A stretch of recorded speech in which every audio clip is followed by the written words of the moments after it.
Everyone, architect Michael Huber. Hope you're all well and safe. Today I wanted to do a quick video on that Wisconsin cabin.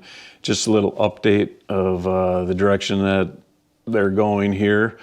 And we have a new residence project that's kind of modern farmhouse, but with a few unique elements to it. So I'll update you on that one in the next video. But on this smaller cabin, if you remember, we had a variety of different, plan concepts, massing concepts, and if you go back in the video archives, you can see what that was like. And then they picked a direction and pretty much stayed to that plan-wise. So let's take a look. So here's the floor plan direction that they really liked. And also, if you remember, in their current cabin, they remodeled just a handful of years ago the kitchen, and they wanted to reuse the configuration, cabinets, island, appliances, all that. So that became a given, and we moved that around in the earlier studies to see, placement, what might make sense. And this is where they landed.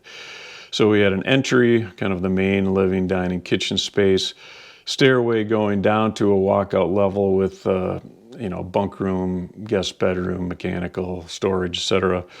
And then the main primary suite and bathrooms. And then they wanted a large screen porch, portion of the deck covered, and then an open deck area.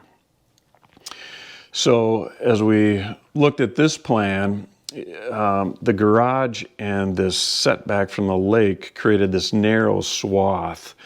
And so we didn't have a lot of room to kind of work with in here. And so it's a freestanding garage.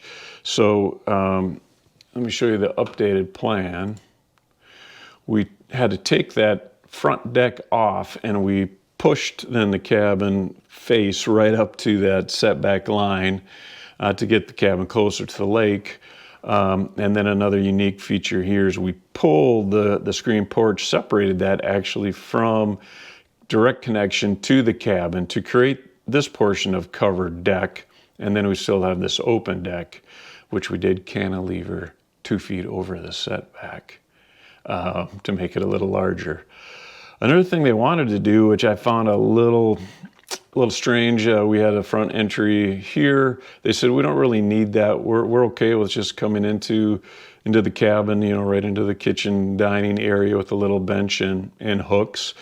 So in essence, this became the entry, kind of up the covered deck and into the main space. The rest stayed pretty much the same. So if we look at the exterior, where we're at, the direction that we went, they liked the sort of simple shed roof form that opened up to the lake to get some higher windows, etc.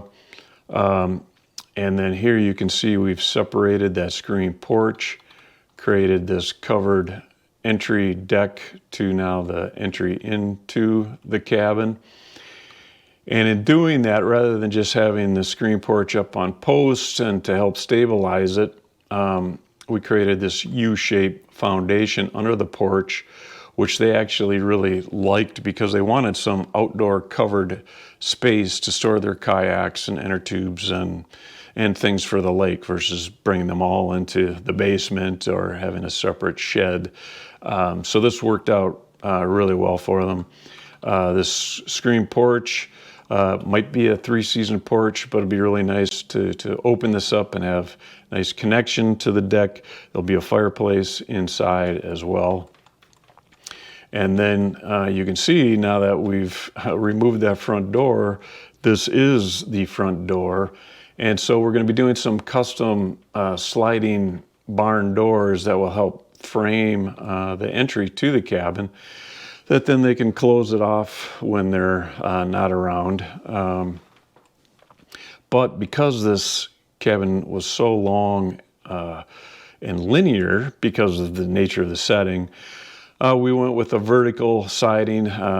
Could be metal. I think it's going to probably be board and batten vertically. Again, with some wood accents in the gable here, and then at the screen porch to kind of break the form up a little bit as well.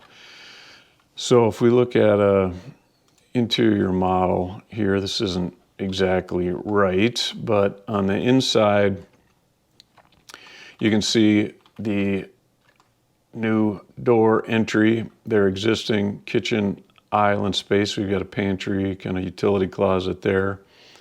So you enter in the bench, some hooks. With the height of the space, we're getting some nice clear story windows. The heads are at 8 feet here. So we've got some lower awnings. Every other one of these will operate, so you get some nice ventilation in there as well. The living room space with some bookshelves, the fireplace, and then a accent wall with the television, and then of course some wonderful artwork. And then the stair going down, bed, bath areas back here. All right, so that's just a quick update. We're almost done with the construction drawings. I'm assuming it'll be a spring construction start, so it might be a while before we update you more on that project. But as I mentioned, we're starting a new residence that I'll do a video in a couple of weeks on the start of that. And otherwise, I'm enjoying being mostly retired and having fun at the same time. So again, thanks for watching, and we'll talk soon.